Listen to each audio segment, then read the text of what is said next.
नमस्कार, मैं रविश कुमार। राजधानियों में बने ऑडिटोरियम और स्टेडियमों में दिए जाने वाले राजनीतिक लफबाजियों से जो बदलने का सपना दिखाया जाता है वो 24 घंटे भी टिक नहीं पाता है। अलग अलग चुनावों में बारी बारी से खारिज हो चुके और बारी बारी से विजयी हो चुके तमाम दलों में आपको अपराधी और आरोपी मिलेंगे। भयानक किस्म की सहनशीलता है। ईमानदारी से बड़ा कोई प्रोपेगेंडा नहीं है हमारी पॉलिटिक्स में। नेताओं के अमृत प्रवचनों को सुनने के बाद जैसे ही आप अपनी नजर दूसरी तरफ घुमाते हैं, आपको उत्तर प्रदेश के प्रतापगढ़ जिले के बलीपुर गांव की घटना नजर आती है, जहां डीएसपी जियाउल हक की हत्या कर दी गई। जियाउल हक की तस्वीर आपके स्क्रीन पर है। हंसता हुआ चेहरा। पत्नी ने कहा कि ये वो फरिश्ता था, उसका चेहरा जाकर देख लो। यही चेहरा है आपके स्क्रीन पर। बलीपुर गांव में जियाउल हक गांव के प्रधान नन्हे यादव और उनके भाई सुरेश यादव की हत्या के बाद हुई हिंसा को काबू करने गए थे। उल्टा भीड़ ने पुलिस पर फायरिंग कर दी। जियाउल हक की पत्नी ने कहा कि पहले पांव पर गोली मारी गई, पतलून पर गोली के निशान नहीं हैं। यह सिर्फ जियाउल हक का हंसता हुआ चेहरा नहीं है, इसमें मध्य प्रदेश में ट्रैक्टर से कुचल दिए गए आईपीएस नरेंद्र कुमार का भी चेहरा शामिल है, मंजूनाथ का भी चेहरा है, सत्येंद्र दुबे का भी है, उन लोगों का भी है जो उसी सिस्टम के शिकार हो गए जिन्हें बेहतर बनाने का प्रयास ये अफसर करने गए थे। राजनीतिक दलों ने सत्ता को फुल पैंट समझ लिया है। वोट मिला और पहनकर बेलगाम हो जाते हैं। तमाम राजनीतिक दलों की सरकारों में ऐसी मिसालें मिलेंगी। तो क्या इससे जियाउल हक की हत्या का मामला गंभीर नहीं है? पर क्या उत्तर प्रदेश की स्थिति इतनी बेकाबू हो गई है कि भीड़ पुलिस को कुछ समझती नहीं और पुलिस के लोग इतने नाकारे हो गए हैं कि अपने साथी को मरता छोड़कर भाग गए? ये कैसी पुलिस है जिसे अपने अफसर की लाश तक पहुंचने में 2 घंटे से ज्यादा वक्त लग जाते? यह तस्वीर इलाहाबाद यूनिवर्सिटी के मुस्लिम हॉस्टल की है, जहां 1998 में देवरिया से इंटर पास कर जियाउल हक नाम का एक लड़का बीए पास करने आता है। 9 साल तक जियाउल हक ने 16-17 घंटे की पढ़ाई की और 2007 में डीएसपी बने। हंसमुख और एक सादा इंसान, मगर जब सिस्टम में गए तो देश की राजनीति ने 65 सालों में 24 घंटे काम कर जो जाल बिछाए हैं उसी में फंस गए। इस मुस्लिम हॉस्टल के कमरा नंबर 14 में जियाउल हक के रात दिन गुजरे हैं। अब पूरे हॉस्टल में सन्नाटा है। ज्यादातर छात्र अपनी पढ़ाई छोड़कर सीनियर के जनाजे में शामिल होने देवरिया गए।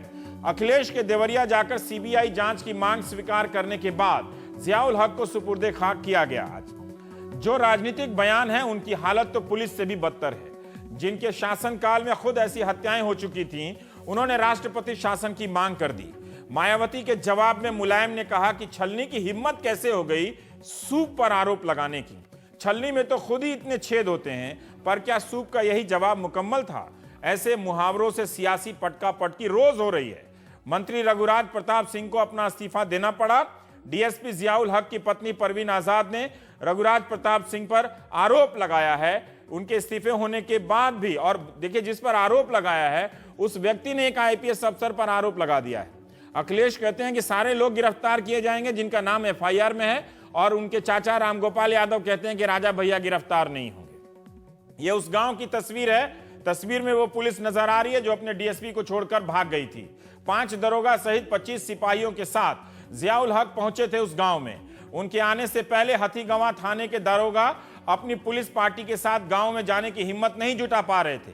जियाउल हक ने कुंडा कोतवाल सर्वेश मिश्रा, एसआई विनय कुमार सिंह को लेकर गांव में घुसे। सीधे उस प्रधान के घर जा पहुंचे जिसकी हत्या हुई थी। लेकिन एसओ हथीगवां ने खतरा समझकर बीच से ही अपना रास्ता बदल दिया। वो रुक गए। पुलिस की शुरुआती रिपोर्ट के अनुसार भीड़ ने जियाउल हक को लाठियों से मारा, फिर गोली मारी, फिर उसके बाद भी लाठी बरसाए। मौके पर पहुंचे एसओ मनोज शुक्ला, अरविंद सिंह, पंकज सिंह, निशिकांत राय, कोतवाल सर्वेश मिश्र घटनास्थल से 800 मीटर दूर खड़े टॉर्च मारते रहे। 9 बजे हत्या हुई और 11 बजे उनके शव के पास ये लोग पहुंचे हैं। पत्नी परवीन आजाद ने कहा है कि जियाउल हक इस पोस्टिंग से परेशान थे। अक्सर कहते थे कि अखिलेश के जनता दरबार में तुम जाकर तबादले की गुहार लगाओ। परवीन आजाद की बात मुझी से सुनी नहीं गई। जब मैं उनका इंटरव्यू देख रहा था तो आपको क्या पूरी सुना था। वो उस वक्त अपने शौहर से संपर्क करने की कोशिश कर रही थी। ड्राइवर, गनर, फॉलोअर्स, जो खाना बनाता है, सबको फोन कर रही थी। किसी ने उनका फोन तक नहीं उठाया। पुलिस कर्मियों के निलंबन, गिरफ्तार किए जाने का आश्वासन, सीबीआई जांच, एक मंत्री का इस्तीफा, ये कब नहीं हुआ है?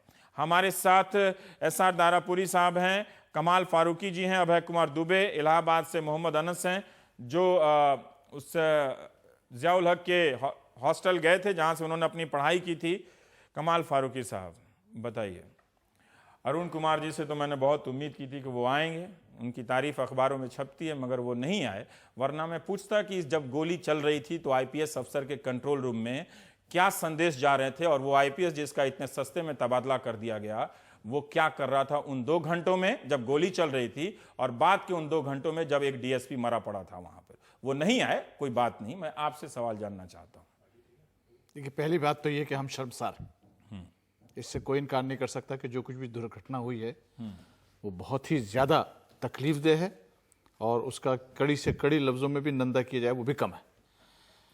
और हमको ये बात कहने में बिल्कुल कोई किसी किस्म का एतराज़ नहीं है कि जो विडोर ने बात जो कही है, परवीन बेगम ने जो बात कही है, उसके बाद में बहुत जान है।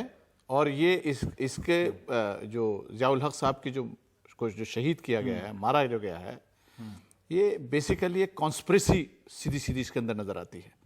और इसकी सीबीआई से जांच होना और जल्दी जांच होना, और अगर उससे भी इसके अलावा भी अगर कुछ और काम हो तो उसके लिए भी चीफ मिनिस्टर साहब ने इस बात को कहा भी और इमीडिएटली उसके ऊपर अमल भी किया गया है। बेसिकली अगर आप देखें तो परवीन जी ने एक बात बाकायदा ख़त भी दिखाने की उन्होंने कोशिश करी थी, और वो बहुत महत्वपूर्ण है कि उन्होंने कहा था कि प्रतापगढ़ के अंदर इससे पहले जो फसाद हुआ था, और उस स्थान गांव का जो फसाद हुआ था, और उस स्थान गांव के अंदर इनके फादर का जो हमारे ये जो मंत्री जी जिनको रिजाइन करना पड़ा है, इनके रघुराज प्रताप सिंह, इनके खुद फादर का भी नाम उसके अंदर मुलव्विस था। और वहां पर वो उन्होंने परवीन तुगड़िया को भी लेकर गए थे बाद में उसके बाद, और इस तमाम उसकी उन्होंने बाकायदा रिपोर्ट बना ली थी। और ऐसा सुनने में आया है कि वो रिपोर्ट वो सबमिट करना चाह रहे थे, या हो गई या होने वाली थी। तो इतने पुलिस कर्मचारियों के बीच में उनका कत्ल होना और बाकी सब लोगों का भाग जाना, ये यकीनी बात है किसी षड्यंत्र की तरफ निशानदेही करता है। और इसमें एक्शन बहुत फास्ट होना चाहिए, ठीक होना चाहिए, इस बात की आश्वासन भी दिलाई गई है। पर कैसे ठीक होगा जब वो रघुराज प्रताप सिंह ये कहें कि बिल्कुल कोई परेशानी नहीं, देखिए अगर हम आज मंत्री थे, सरकार हमारी है, अगर सीईओ कोई ऐसा काम करते जो हमें पसंद नहीं था तो हटवा देते। ये भी बहुत राम गोपाल यादव कहते हैं कि उनको गिरफ्तार नहीं किया जाएगा। जो उनका ये मतलब कितना रोज रात को लोगों को बेवकूफ बनाया जाएगा। रवीश भाई, ये जो खुद उसका जो ये स्टेटमेंट है, और ऐसे कई प्रोग्राम कर चुके हैं उनके ऊपर, अब सारा टेलीविजन चैनल लगा हुआ है, पर इस आदमी का कुछ होता नहीं है। देखिए, या तो ये निहायत ही निर्दोष आदमी है जिसको लोग बदनाम कर रहा है, या फिर बहुत ही इस तरह का आदमी है जिसको सचमुच कोई राजनीतिक दल इस तक पहुंच नहीं पाता। रवीश भाई, आप जो ये दिखला रहे हैं, बार बार जो देख रहे हैं, हम हर टेलीविजन के ऊपर देख रहे हैं, ये उससे ज्यादा तकलीफदेह है। एक आदमी की हिम्मत इतनी हो जाए कि वो ये कह दे कि साहब हम उसका ट्रांसफर करवा देते, ये तो बताते खुद इस बात की उन्होंने कही बात, असेंबली में भी ये बात करे तो तमाम इंटरव्यू में भी दोहरा रहे हैं। जी, तमाम इंटरव्यू में दोहरा रहे हैं बात। ये बताते खुद ये बात बहुत गलत है।